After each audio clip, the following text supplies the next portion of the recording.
Je souhaite continuer tout droit. Je klaxonne. Réponse A. Je mets mon clignotant et dépasse ce véhicule. Réponse B. Je m'arrête et laisse mon véhicule s'insérer dans la circulation. Réponse C.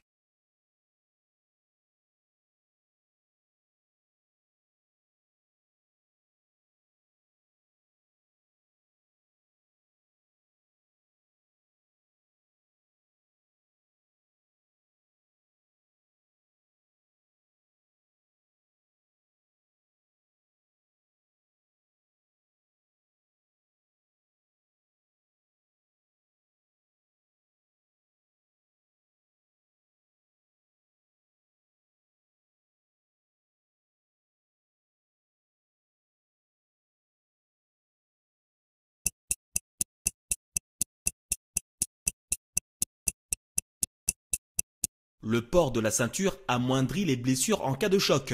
Oui, réponse A. Non, réponse B. Évite d'être éjecté de l'habitacle en cas d'accident. Oui, réponse C. Non, réponse D.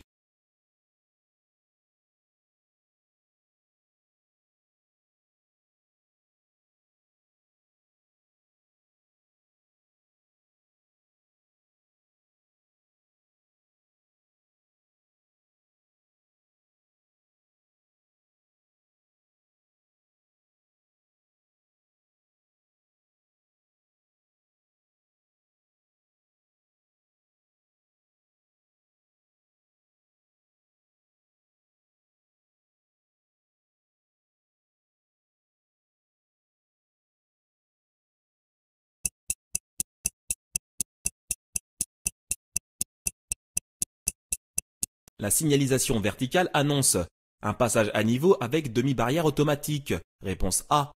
Un passage à niveau sans barrière. Réponse B. La présence de tram. Réponse C.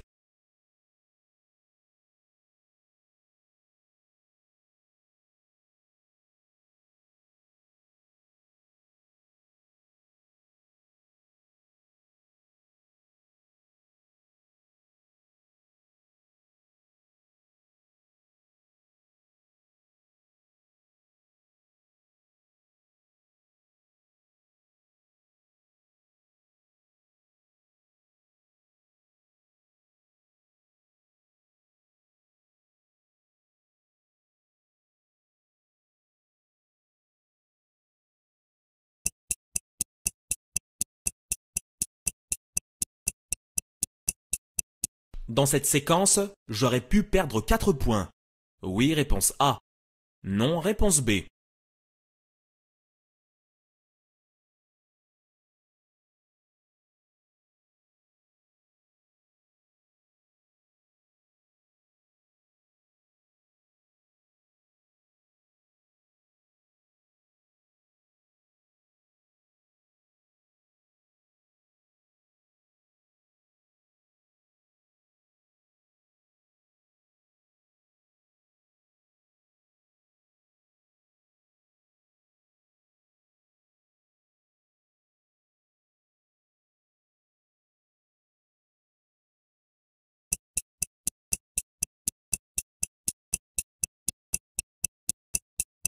Dans cette situation, je peux faire signe aux piétons de passer.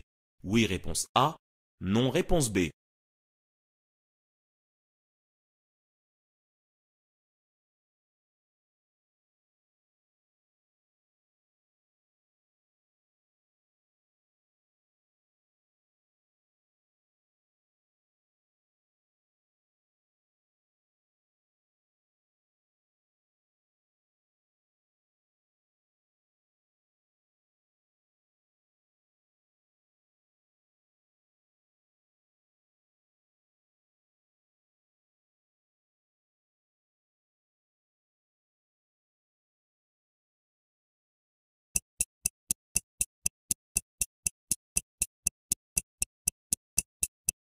Il n'y a pas de véhicule en chargement sur la borne numéro 1.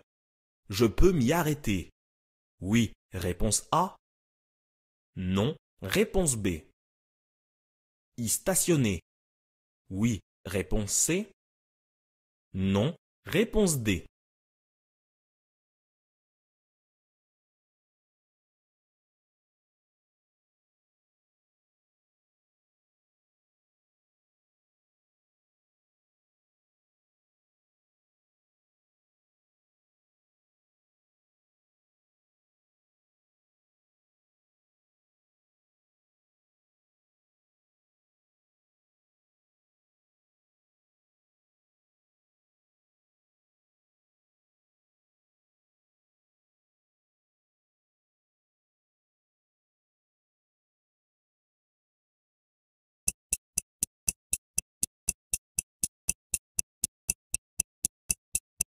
Laisser les feux de croisement, moteur éteint, peut créer une panne de batterie. Oui, réponse A. Non, réponse B. Et moteur allumé. Oui, réponse C. Non, réponse D.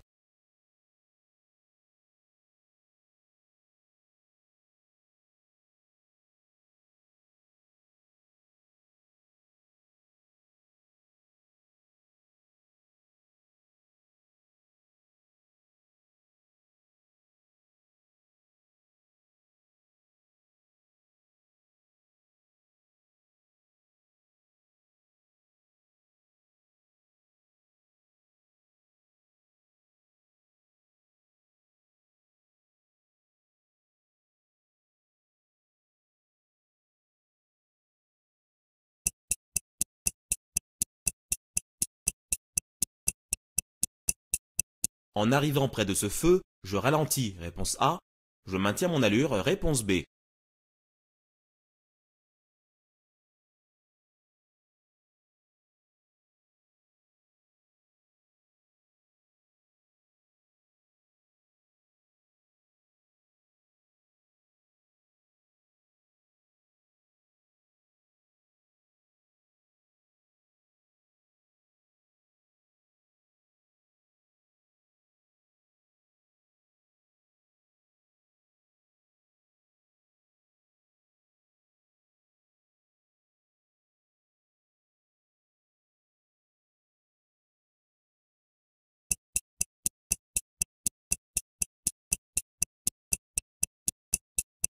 La distance de sécurité doit être ici respectée par tous les usagers.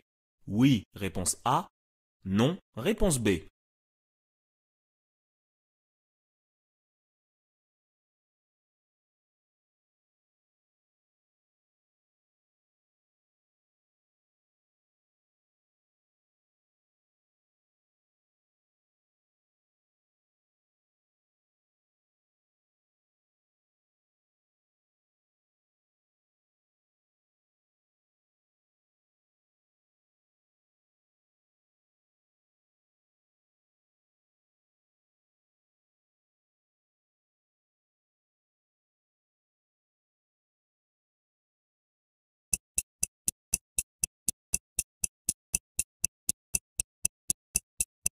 En entretenant régulièrement mon véhicule, je peux économiser jusqu'à 10% de carburant.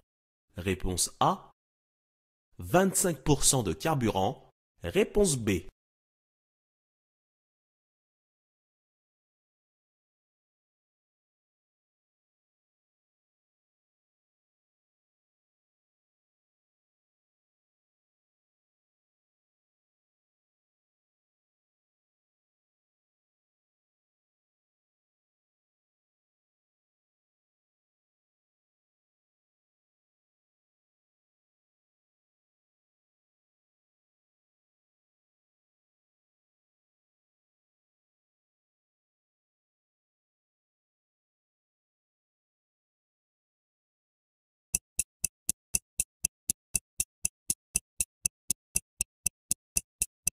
Je parcours un trajet sur de petites routes, à limitation de vitesse variée. J'utilise de préférence le régulateur de vitesse, réponse A, le limiteur de vitesse, réponse B.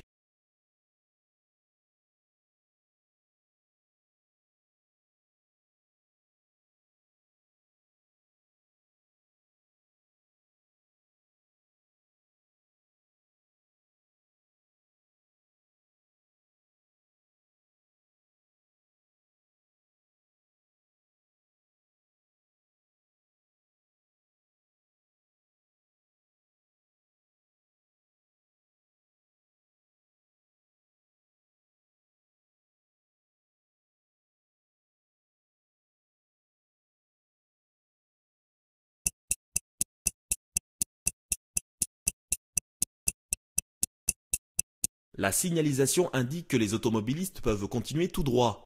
Oui, réponse A. Non, réponse B. Que les piétons peuvent continuer tout droit. Oui, réponse C. Non, réponse D.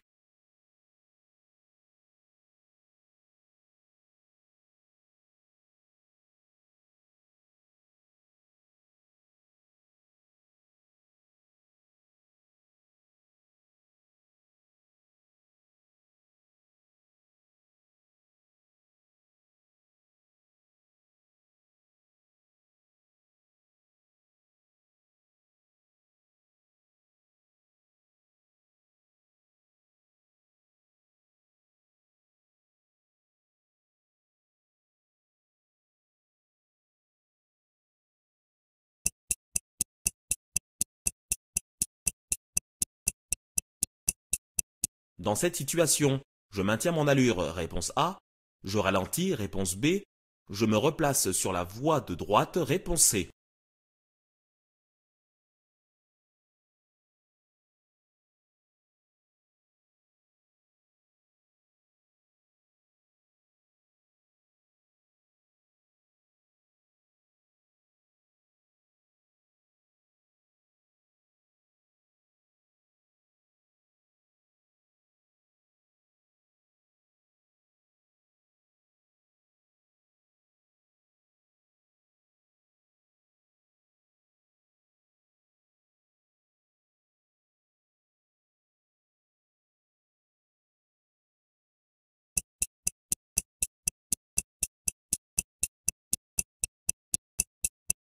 En cas d'accident corporel, les forces de l'ordre rédigent un procès-verbal.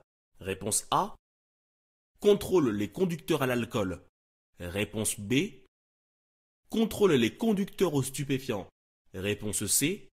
Préviennent les organismes d'assurance. Réponse D.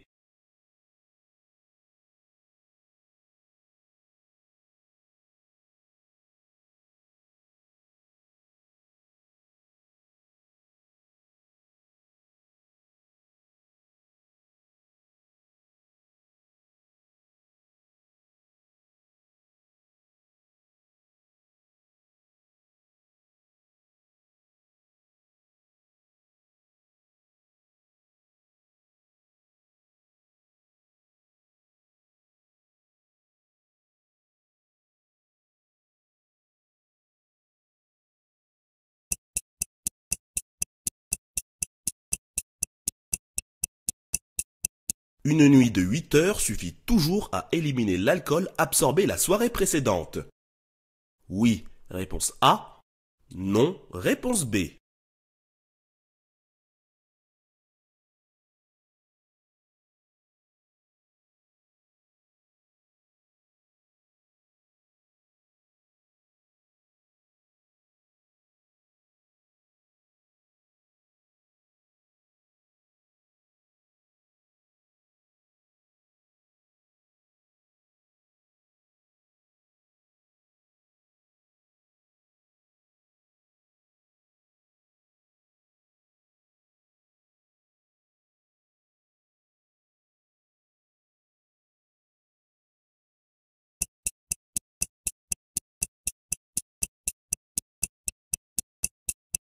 Pour les nouveaux conducteurs, le taux d'alcool minimum à ne pas atteindre est de 0,5 g d'alcool par litre de sang. Réponse A. 0,2 g d'alcool par litre de sang. Réponse B.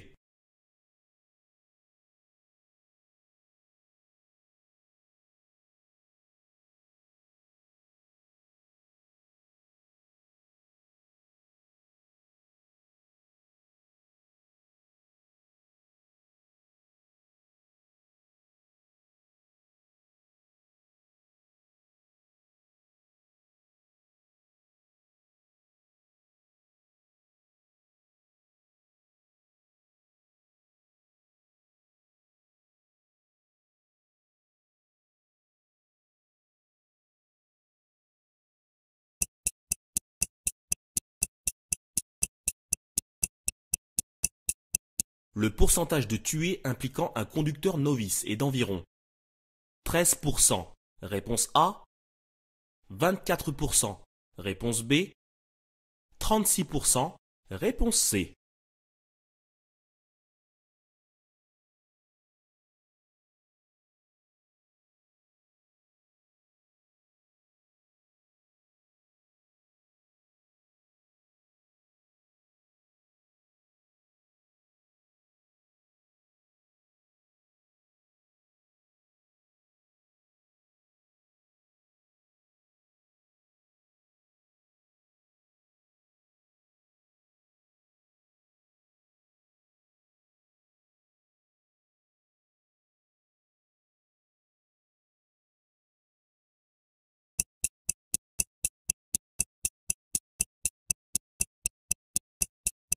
Je programme systématiquement mon GPS. À l'arrêt, réponse A. En roulant, réponse B.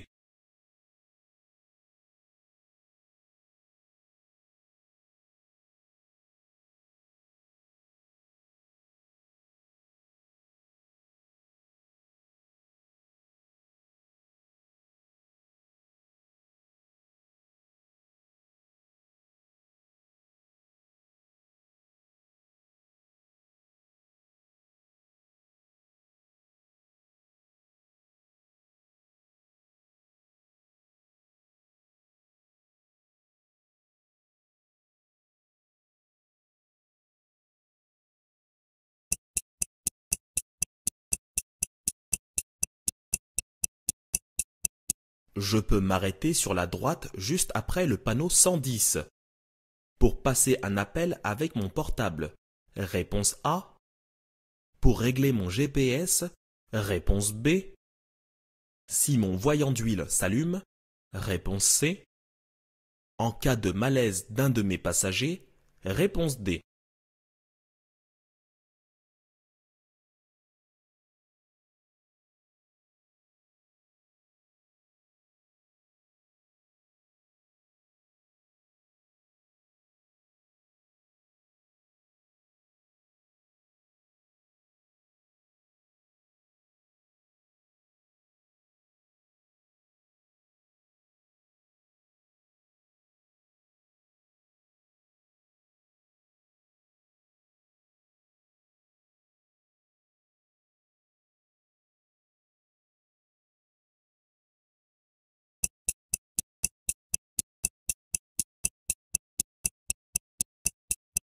Chaque année, le nombre de tués à cause de l'alcool est d'environ 500 personnes. Réponse A.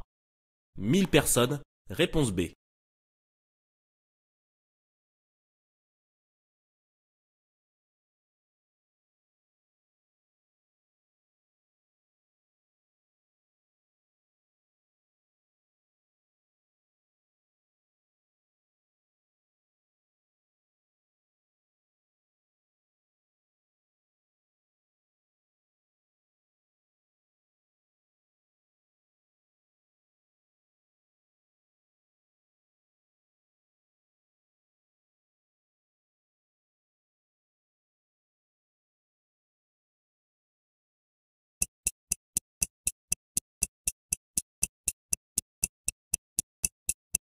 Mon véhicule ne démarre pas.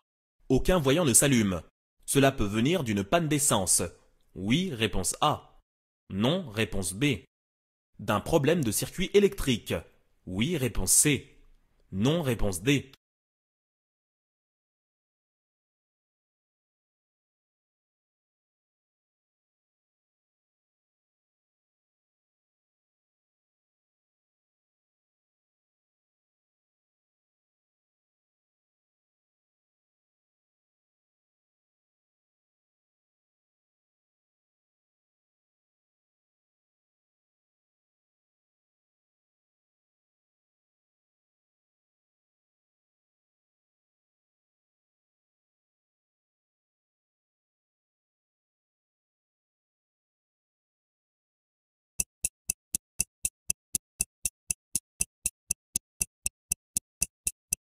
Je compte chercher une place sur la droite. Le stationnement sera gratuit, réponse A. Payant, réponse B. Limité dans le temps, réponse C.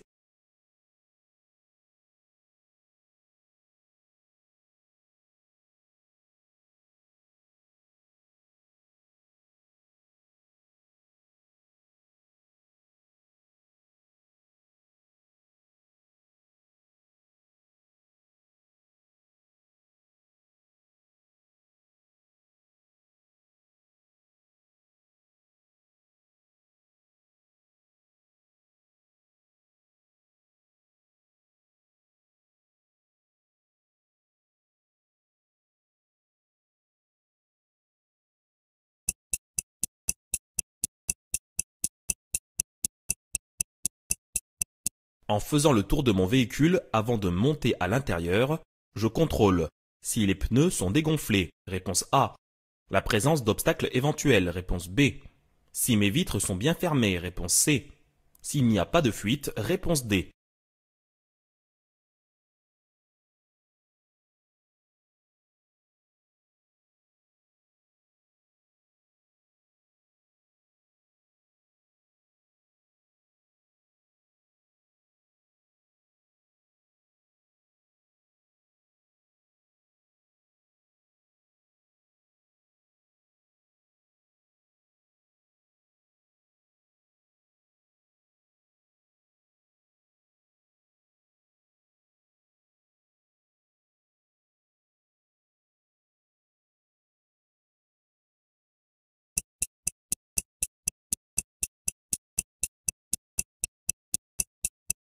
Pour aller à droite, vous devez céder le passage uniquement aux usagers venant de gauche.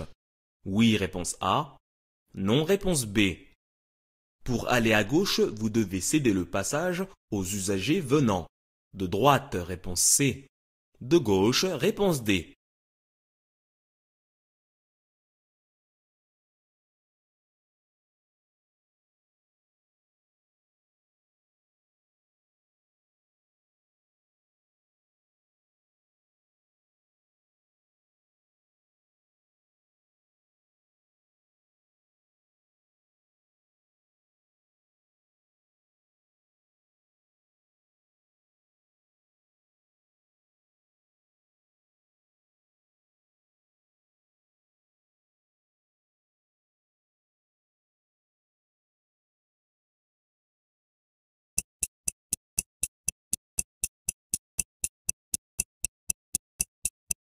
Je prends ce type de médicament prescrit par mon médecin.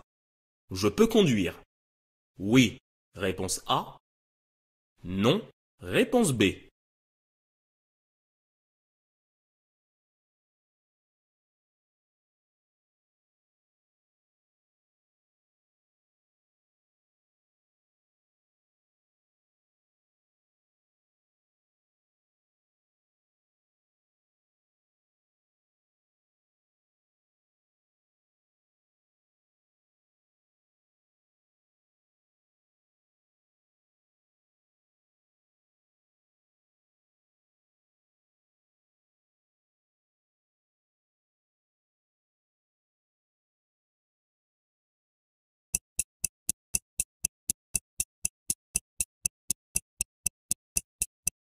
En 2013, le dépassement des limitations de vitesse a causé 300 morts, réponse A. 600 morts, réponse B. 900 morts, réponse C. 1200 morts, réponse D.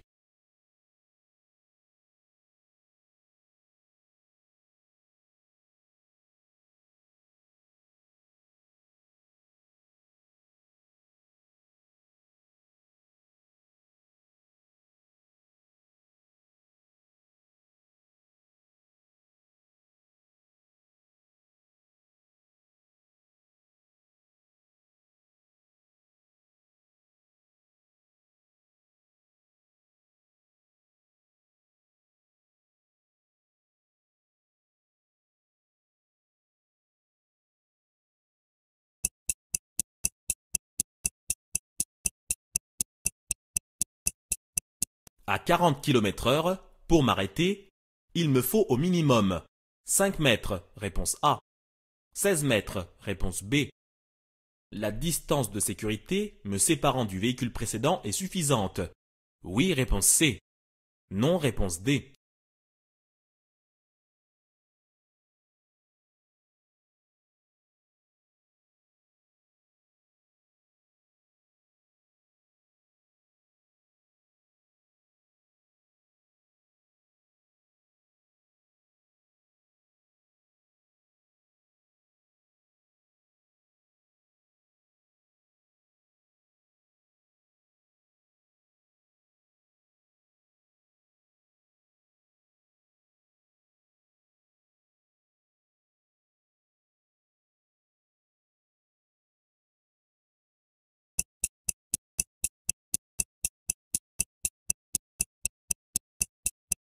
Dans le cas de certaines maladies, pour être titulaire du permis de conduire, une visite médicale peut être passée chez mon médecin traitant? Réponse A. Une visite médicale doit être effectuée chez un médecin agréé. Réponse B. Je peux rédiger une attestation sur l'honneur d'aptitude à la conduite. Réponse C.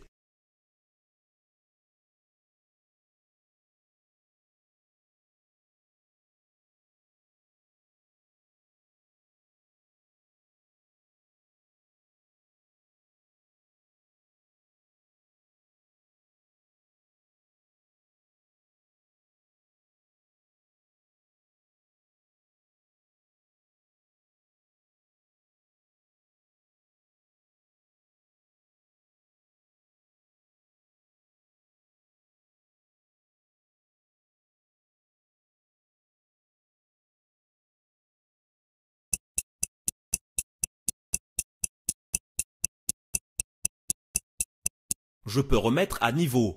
L'huile, réponse A. Le liquide d'assistance de direction, réponse B. Le liquide de refroidissement, réponse C. Le liquide lave-glace, réponse D.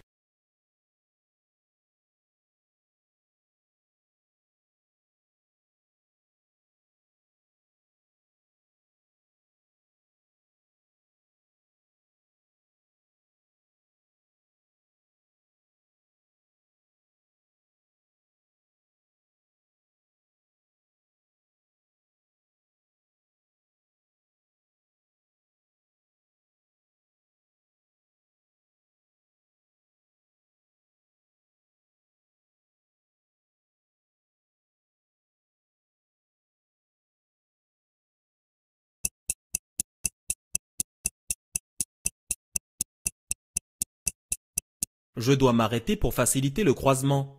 Oui, réponse A. Non, réponse B.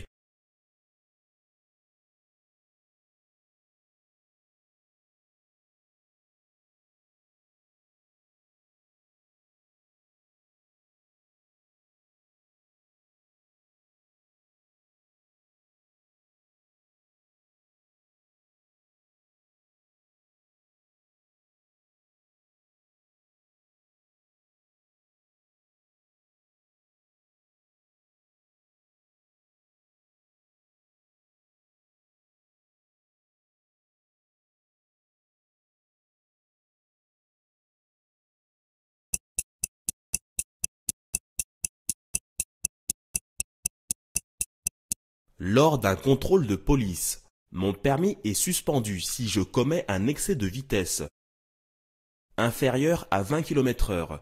Réponse A. Entre 20 et 29 km/h. Réponse B. Entre 30 et 39 km/h. Réponse C. Supérieur ou égal à 40 km/h. Réponse D.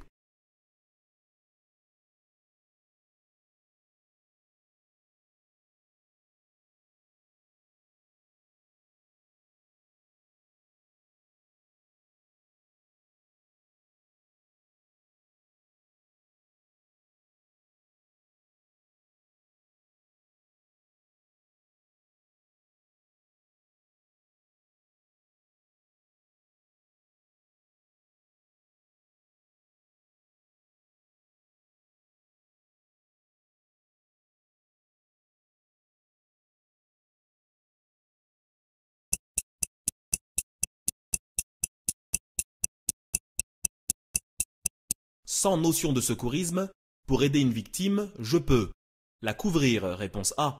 Lui parler pour la rassurer, réponse B. Lui faire un massage cardiaque, réponse C. Utiliser un défibrillateur, réponse D.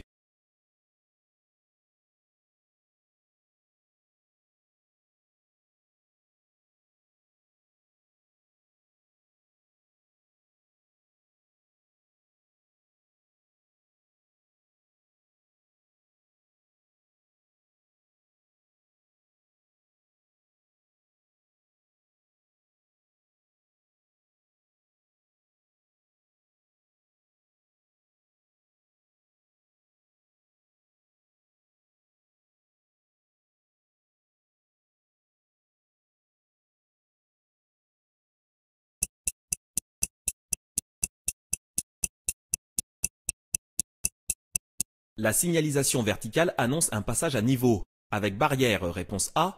Sans barrière, réponse B. À fonctionnement automatique, réponse C. À fonctionnement manuel, réponse D.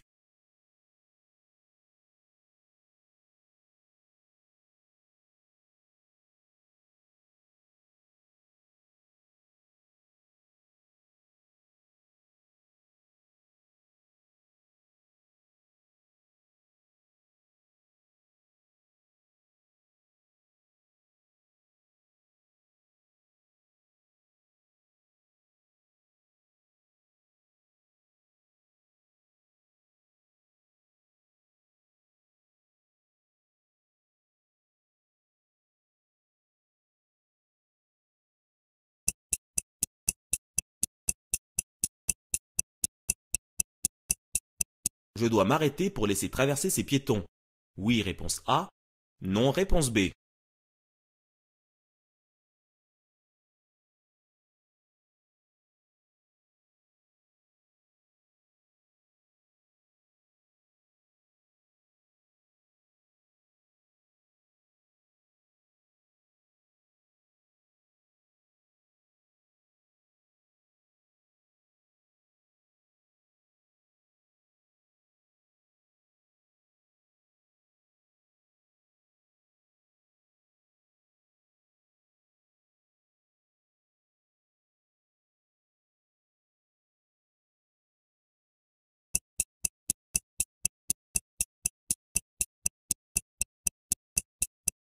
Je viens de quitter.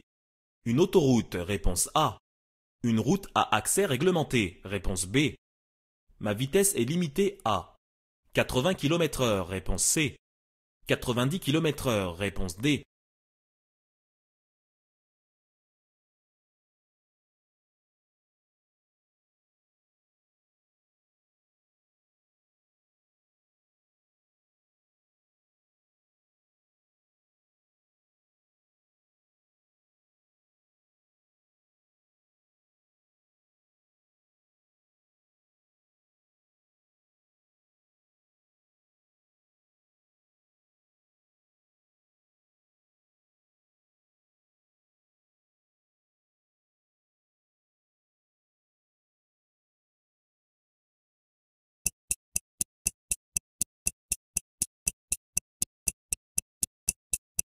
Pour démarrer ma voiture à l'aide d'une autre, je dois relier les batteries en associant le plus de l'une avec le moins de l'autre, réponse A. Le plus de l'une avec le plus de l'autre, réponse B. Je démarre le véhicule en panne en premier. Oui, réponse C. Non, réponse D.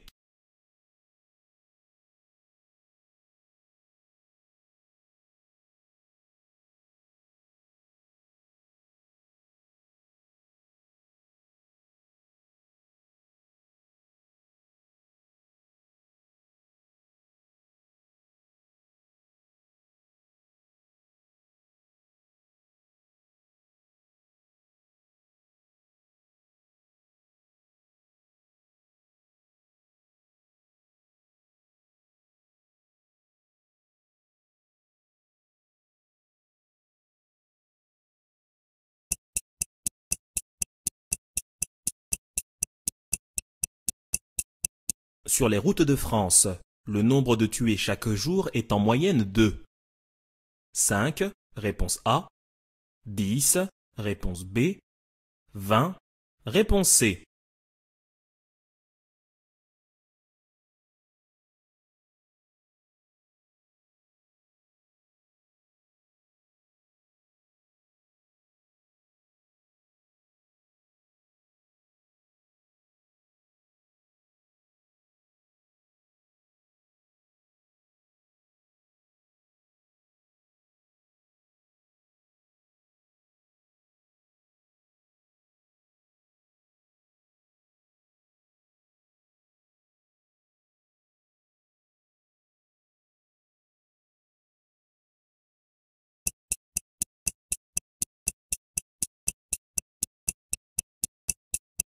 En présence de ce panneau, je m'apprête à ralentir, réponse A, à m'arrêter dans tous les cas, réponse B.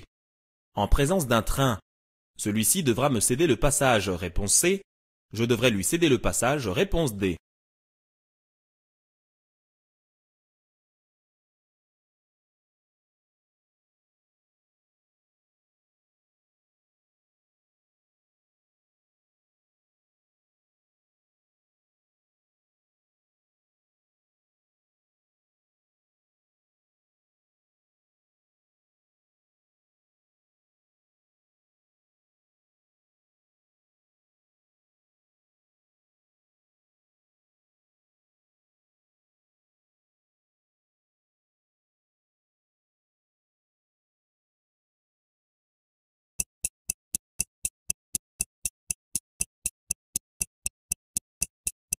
Je garde obligatoirement mes feux. Oui, réponse A. Non, réponse B.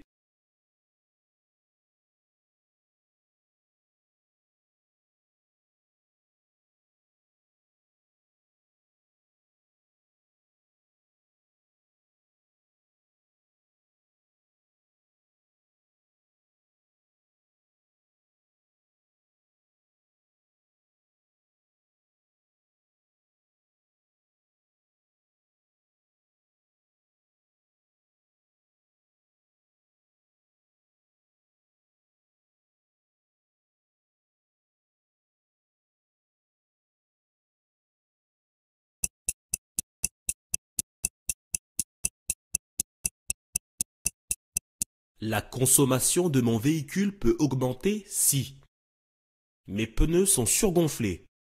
Réponse A. Ma voiture est chargée. Réponse B. Le filtre à air est encrassé.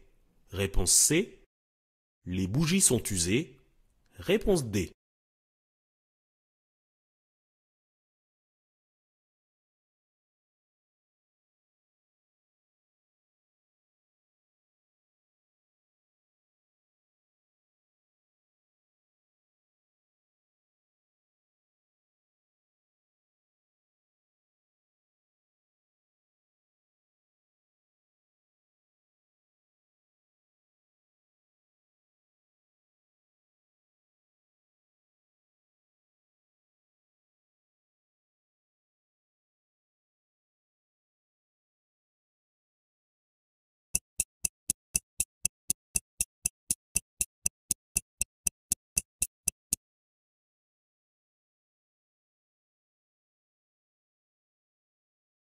Cet automobiliste est en train de quitter une place de stationnement.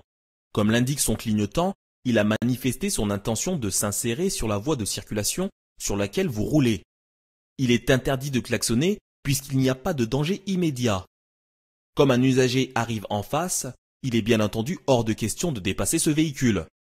Vous devez donc ralentir et laisser sortir le véhicule gris qui est déjà engagé sur la chaussée. Réponse C.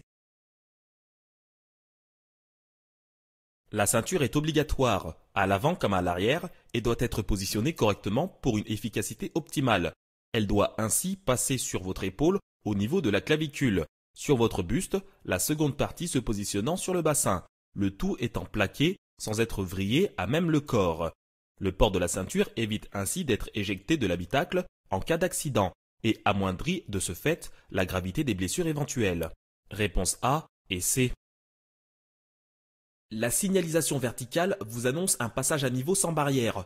Avant de traverser les voies, vous devrez vérifier qu'aucun train n'arrive car vous devez, bien entendu, céder le passage au train. Réponse B. Vous circulez en agglomération et auriez dû apercevoir un piéton sur la gauche, d'autant plus visible qu'il tient un parapluie au-dessus de la tête. Celui-ci a clairement montré son intention en se dirigeant franchement vers la chaussée et entamant même sa traversée à votre approche. Vous auriez dû vous arrêter puisqu'aucun passage pour piétons ne se trouve à moins de 50 mètres de ce piéton. Vous auriez pu perdre 4 points pour non-respect d'une priorité à un autre usager. Réponse A. Les piétons qui sont sur le trottoir attendent de pouvoir traverser. Dans cette situation, vous pouvez vous arrêter sans leur faire signe de passer, car vous ne pouvez pas être certain qu'il n'y ait pas d'autres usagers en approche de ce passage piéton, comme des usagers sortant de stationnement par exemple. Laissez les piétons analyser correctement la situation et prendre leurs décisions eux-mêmes. Réponse B. Comme l'indique la signalisation verticale, cet emplacement réservé aux véhicules électriques en chargement ne peut en aucun cas être utilisé comme place de stationnement traditionnelle. Vous ne pouvez ni y stationner, ni vous y arrêter même si l'emplacement est libre. Réponse B et D. La batterie assure le fonctionnement du circuit électrique de votre véhicule.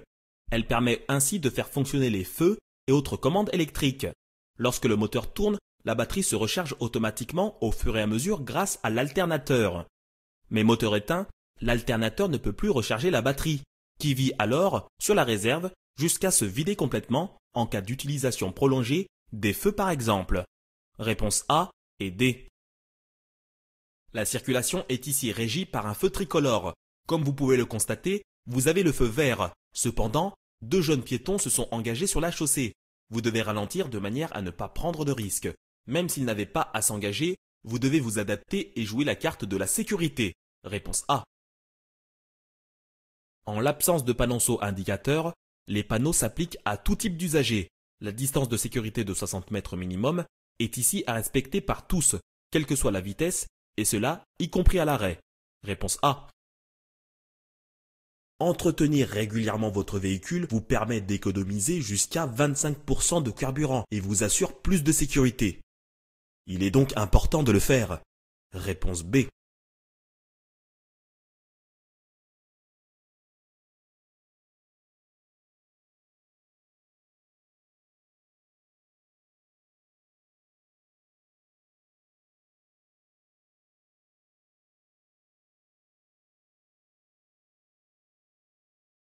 Vous conduisez ici sur une route demandant une vigilance particulière et un souci d'adaptation permanent.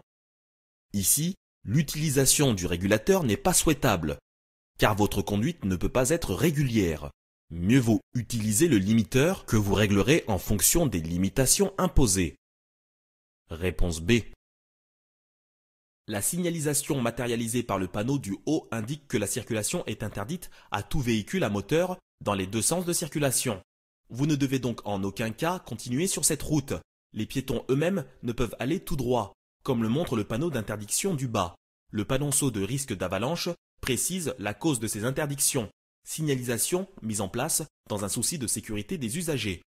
Réponse B et D. Vous circulez sur une route avec deux voies affectées dans votre sens de circulation. Deux véhicules sont arrêtés sur la bande d'arrêt d'urgence. Pour la sécurité des piétons potentiels, vous devez vous écarter d'eux. Restez sur la voie de gauche, mais aussi pensez à ralentir pour éviter tout problème potentiel. Enlevez aussi le régulateur de vitesse s'il était enclenché, puisque celui-ci est à utiliser uniquement dans le cadre d'une circulation fluide. Réponse B. En cas d'accident corporel, les gendarmes ou policiers arrivés sur place rédigent un procès-verbal réunissant des informations administratives et des données sur l'accident. Un dépistage à l'alcool et aux drogues sera fait systématiquement sur les conducteurs. Le dépistage ne sera pas systématique dans le cadre d'un accident matériel sauf état manifeste. Concernant l'assurance, c'est au conducteur de faire une déclaration ou à un membre de sa famille. Réponse A, B et C. Une nuit ne suffit pas forcément pour éliminer l'alcool absorbé en une soirée. Tout dépend de la quantité d'alcool et de la corpulence de la personne. Exemple, pour une femme ayant un taux d'alcoolémie à minuit égal à 1 g par litre de sang, il lui faudra 10 heures pour éliminer la totalité. En effet, une femme élimine en moyenne 0,1 g d'alcool par heure. Aucune technique ne permet d'accélérer le processus. Réponse B. Depuis le 1er juillet 2015, le taux d'alcoolémie pour les nouveaux conducteurs a été abaissé. Il est passé à 0,2 g par litre. Cette mesure vise à protéger au maximum les jeunes conducteurs des accidents liés à l'alcool, première cause d'accident mortel. Réponse B. Les conducteurs novices ne représentent que 5% de l'ensemble des conducteurs. Pourtant, 24% des tués le sont dans un accident impliquant un conducteur novice. Le manque d'expérience, la tendance à la vitesse et la prise d'alcool sont liés à ces tristes statistiques. Réponse B. Le GPS ou guidage par satellite est une aide à la navigation qui permet de déterminer un itinéraire à suivre suivant vos impératifs personnels. Utilisation d'autoroute ou non, chemin le plus court, le moins encombré, étape à respecter, etc. Il vous donne donc des informations sur l'itinéraire à suivre. Vous êtes guidé à la fois par le son et par des données visuelles puisque votre itinéraire est affiché au fur et à mesure sur votre appareil. Cet équipement d'aide doit être programmé à l'arrêt avant le départ pour éviter tout risque d'accident. Le programmer en roulant nécessite de quitter la route des yeux, ce qui est réellement dangereux. Réponse A. Cet emplacement est réservé pour un arrêt d'urgence. Vous pouvez vous y arrêter en cas de panne, ce qui est le cas si votre voyant d'huile est allumé et en cas de malaise du conducteur ou d'un passager. Pour des arrêts dits de confort, pour téléphoner ou régler votre GPS, vous ne pouvez en aucun cas vous arrêter ici. Vous devez attendre la prochaine aire de repos prévue à cet effet. Réponse C et D. Chaque année, l'alcool est un meurtrier en puissance. Environ 1000 personnes trouvent la mort dans des accidents liés à l'alcool. Réponse B. Lorsque le moteur ne démarre pas et qu'aucun voyant ne s'allume, il s'agit alors d'une panne de circuit électrique.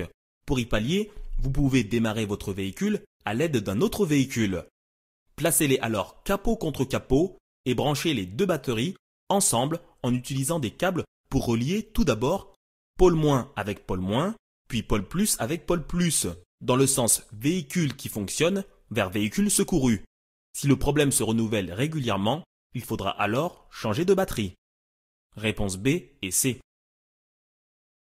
Comme la signalisation verticale l'indique, le stationnement sur la droite est réglementé et payant. Pour être autorisé à stationner, vous devez donc payer à un horodateur et respecter l'heure limite de stationnement qui sera indiquée sur votre ticket. En cas de non-respect de cet horaire, vous pouvez être sanctionné d'une amende de première classe d'un montant de 17 €. Réponse B et C. Lorsque vous vous apprêtez à prendre votre véhicule, vous devez vous assurer que tout est en ordre pour prendre la route. Il est donc important d'en faire le tour systématiquement afin de contrôler que les pneus ne soient pas dégonflés, qu'il n'y ait pas de fuite et qu'aucun obstacle ne vous gêne pour manœuvrer. Vous pouvez également contrôler régulièrement l'état d'usure des essuie-glaces et la propreté des feux et des plaques. Ces contrôles doivent se faire avant chaque départ, de jour comme de nuit. Réponse A, B et D. Vous arrivez à un stop. Pour aller à droite, vous devez marquer l'arrêt à la ligne de stop et bien entendu céder le passage aux véhicules venant de gauche et de droite. En effet, les véhicules venant de droite peuvent être emmenés à s'écarter sur la chaussée par rapport à un obstacle par exemple. Si vous souhaitez aller à gauche et après avoir marqué l'arrêt, vous devrez également céder le passage aux véhicules venant de droite et de gauche. Réponse B, C et D.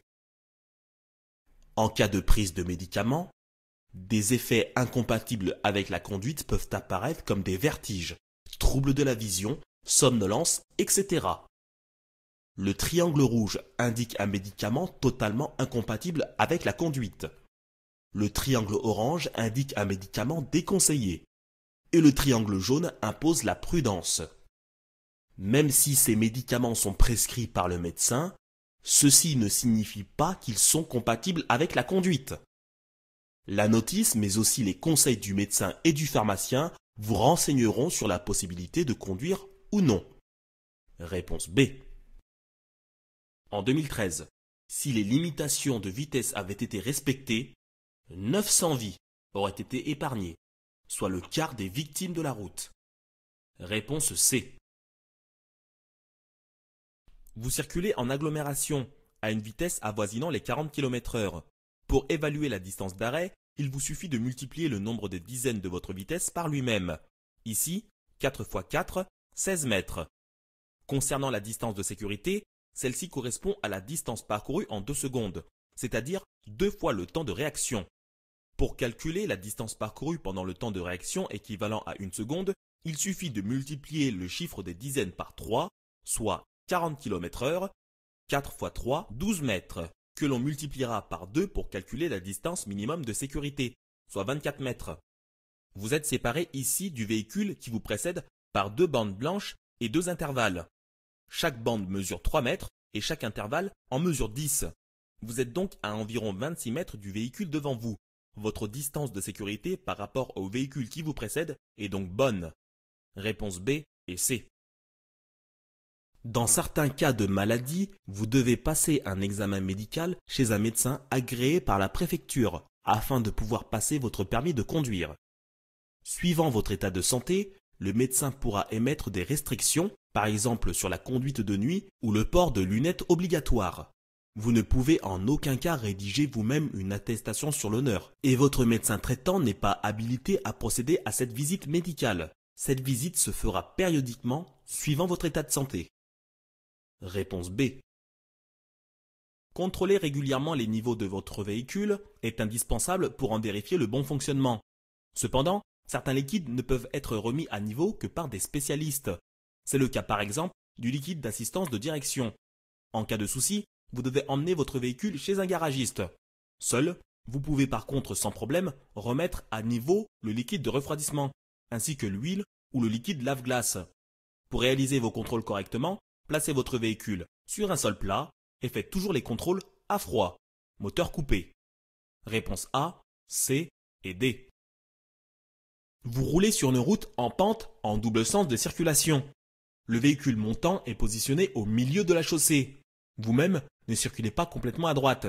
Afin de simplifier le croisement, vous ne devez pas vous arrêter, mais ralentir et serrer chacun sur votre droite. Le croisement en sera beaucoup plus aisé. Réponse B. En plus de l'amende à payer lors d'un excès de vitesse, Votre permis sera suspendu pour un excès supérieur à 30 km/h et votre véhicule sera confisqué à partir d'un excès de 40 km/h. Réponse C et D. Lorsque vous intervenez auprès d'une victime, après avoir appelé les secours, vous pouvez la couvrir et lui parler pour la rassurer. Si cette victime est inconsciente et ne respire pas, vous pouvez utiliser un défibrillateur, s'il y en a un à proximité. Même sans formation, laissez-vous guider par les instructions données. Vous verrez, c'est très simple. Par contre, ne faites pas de massage cardiaque si vous ne maîtrisez pas ce geste. Il demande une formation et sans connaissance, vous pourrez faire plus de mal que de bien. Réponse A, B et D. La signalisation verticale vous annonce un passage à niveau avec barrière, comme le montre le symbole. Sans présence du panonceau signal automatique, il signifie que le fonctionnement de ce passage à niveau est manuel. Un agent SNCF est donc chargé d'abaisser et lever les barrières. C'est un cas très rare de nos jours. Réponse A et D. Vous arrivez à hauteur d'un feu vert. Les piétons ont eux un feu piéton rouge et restent au bord de la chaussée. Ils ne sont donc pas en situation dangereuse. Il n'y a aucune raison de vous arrêter. Vous devez continuer votre route et passer. Réponse B. Comme la signalisation vous l'a indiqué, vous venez de quitter ici une route à accès réglementé. Comme vous pouvez le voir, la circulation se fait à double sens et la vitesse est normalement limitée à 90 km/h en conditions normales de circulation. Mais ici, il pleut. Vous ne devez pas excéder la vitesse de 80 km/h. Réponse B et C. Lorsque votre véhicule ne démarre pas et qu'aucun voyant ne s'allume, il s'agit alors d'une panne de circuit électrique. Pour pouvoir démarrer, vous pouvez utiliser le moteur d'un véhicule de secours. Placez alors ces véhicules capot contre capot. Les deux batteries vont être reliées en parallèle. Tout d'abord pôle- avec pôle-, puis pôle+ avec pôle+, dans le sens véhicule qui fonctionne vers véhicule secouru. Il faudra démarrer le véhicule aidant en premier lieu et accélérer légèrement, puis tenter ensuite de démarrer le véhicule en panne. Les deux véhicules étant bien entendu au point mort. Une fois celui-ci en marche, les câbles pourront être débranchés. La batterie du véhicule en panne va alors se recharger au fur et à mesure du fonctionnement. Si cette panne est récurrente, il faudra envisager de changer de batterie. Réponse B et D. On compte 10 morts par jour sur les routes, ce qui représente près de 3500 victimes chaque année. On compte également 10 fois plus de blessés graves, soit près de 35 000 personnes gravement atteintes chaque année. Réponse B. Ce panneau annonce la présence d'un passage à niveau sans barrière. Cela signifie que vous allez devoir ralentir pour vous assurer qu'aucun train n'arrive avant de traverser les voies. L'arrêt n'est pas obligatoire, mais en cas de présence d'un train, vous lui devez le passage. Il faut savoir qu'un train ne peut s'arrêter rapidement, même en cas d'urgence. Observez donc la plus grande prudence avant de traverser un passage à niveau. Réponse A et D. Vous venez de sortir d'un tunnel éclairé, le jour, en agglomération, où vous deviez mettre vos feux de position ou vos feux de croisement. Situé où vous êtes, vous n'êtes plus considéré comme roulant dans un tunnel. Vous n'avez donc plus obligation de garder vos feux. Il peut être cependant conseillé de les garder du fait de la pénombre. Réponse B. La consommation de votre véhicule dépend entre autres de son entretien.